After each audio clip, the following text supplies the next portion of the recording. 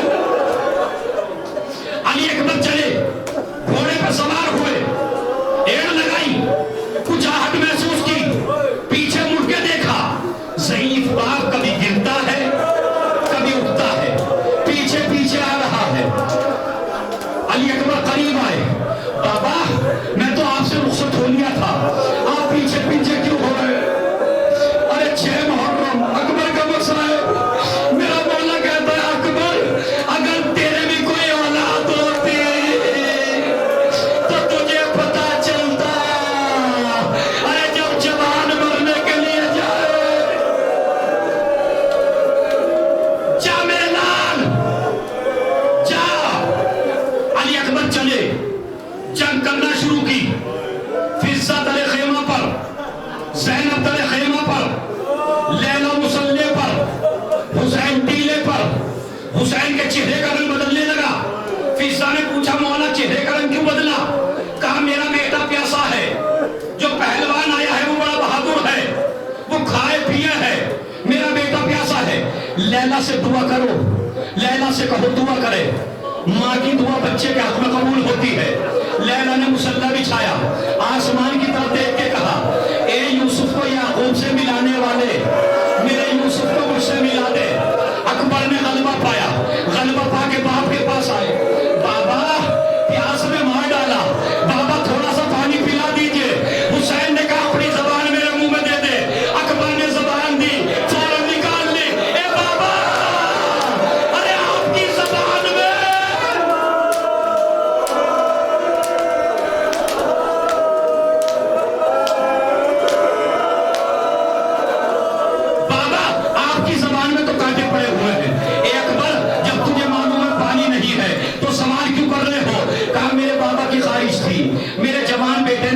سوال نہیں کیا تاکہ میرے باپ کے دل میں تمنا نہ رہ جائے، تاکہ میں اس لیے سوال کیا۔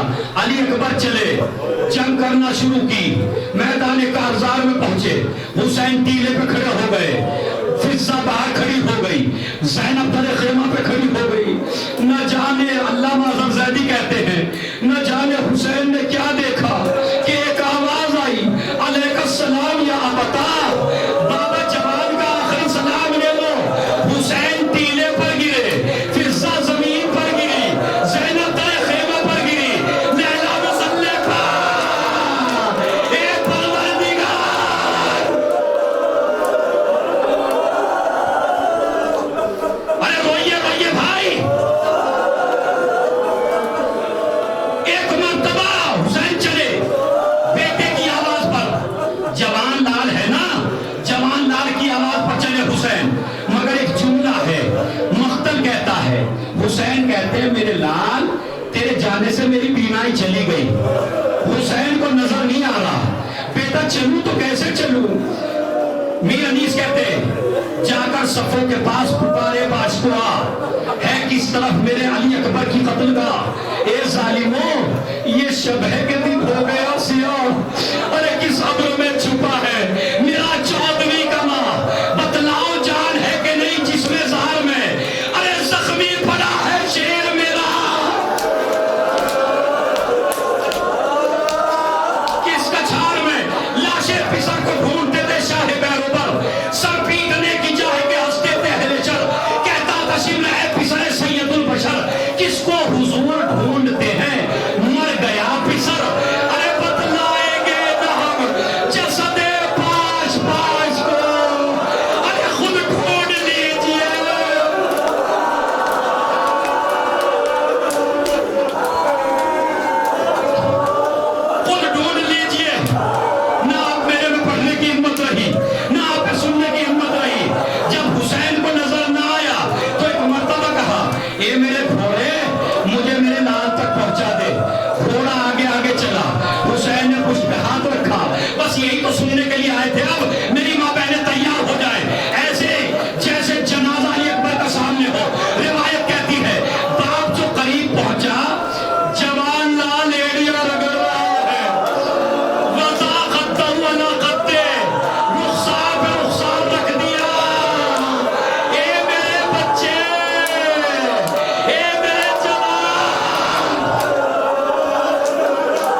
بتا دیجئے. حسین نے ایک ہاتھ ٹانگوں میں ڈالا, ایک ہاتھ گردن میں ڈالا, ضعیف باپ نے جوان کو اٹھایا, حسین سے اٹھا نہ گیا, دوبارہ بیٹھ گئے, پھر اٹھایا, پھر بیٹھ گئے, کہا میرے لال بابا کی مدد کر دے. کہا کیا؟ کہا اپنے دونوں ہاتھ میری گردن میں ڈال دے. علی اکبر نے ایک ہاتھ ڈالا, ایک ہاتھ سینے پر رکھا تھا, کہا میرے لال باپ سے نہیں اٹھو گے, دوسرا ہاتھ بھی ڈالو. کہا بابا سینے کی علی برچھی کا پھل سینے میں موجود ہے. حسین نے ہاتھ اٹھایا, خدا وہ منظر کسی باپ کو نہ دکھائے جو حسین نے دیکھا. ایک مرتبہ علی اکبر کو لٹایا, لٹانے کے بعد برچھی میں ہاتھ ڈالا, دو زانو ہو کے بیٹھے, نجف کا رخ کیا, بابا درے خیبر اٹھایا.